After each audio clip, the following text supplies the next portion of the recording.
दिनै सोरबा एमएलए जानो मुंख्लंनि थाखाय जादों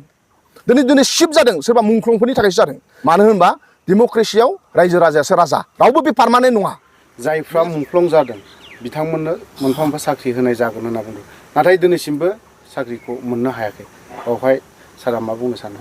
बेयाव एक नाम्बार आसाम सरकार आसाम मुभमेन्टआव बिथांमोनाबो 500 बेसेबांबा मुंख्लं जादों आसाम सरकारा बिथांमोननो साफ्रोमनोबो साख्रि होनो थाखाय बिथांमोना नाजादों आरो बिथांमोननि न'खराव बिथांमोना गोबां अनसुंथाइ होदों बड'लेण्ड मुभमेन्टनि मुङाव बर' हारिनिफ्राय गोबां मुंख्लं जालांबाय एबसुनि दैदेननाय BAC movement BTC movement BLT movement आरो एनडिपि मुभमेन्ट आसाम सरकारा जेरैबायदि समान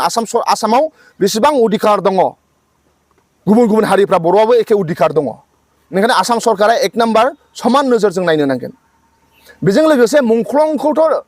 मुंख्लंआथ' बयनिफ्राय सुप्रिम सेक्रिफाइस मुंख्लंखौथ' बुंनो नाङा मिन्थियोब्लानो बेखौ अनसुंथाइ होनो नांगौ बे जायखि सरकारानो जाथों गुबुन गुबुन नों आङाब्लो जायनो मुंख्लं दिनै मोनसे जोंहा बड'लेण्ड इउनिभारसिटि मुंख्लं जानासो ना बिटिसि एकर्ड जानासो मोन्दों नङा होमबा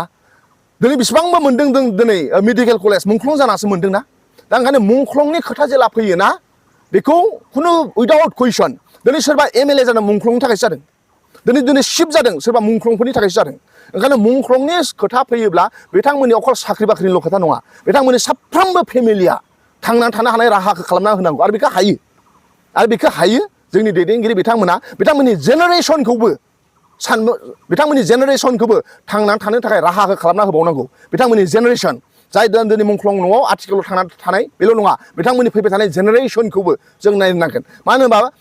बड'लेण्ड मुभमेन्टआव बयनिफ्राय बांसिन सेक्रिफाइस खालामनाया मुंख्लंबाया देरसिन मा दंबावो जिउ गारबाय थै होबाय बेनिफ्राय आरो मा देरसिन दंबावो दा ओंखायनो मुंख्लंफोरजों समान रावबो सेक्रिफाइस खालामाखै मुंख्लंफोरखौ सब नायनो नांगौ उइदाउट कुइसन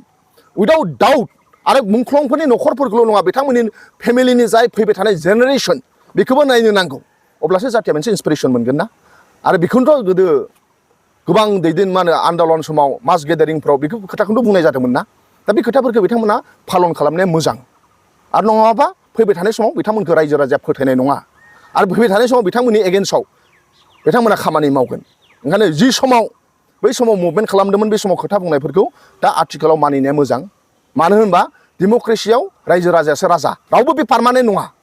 मैयासो सर्बानन्द सन'वाला बुंदों पावारा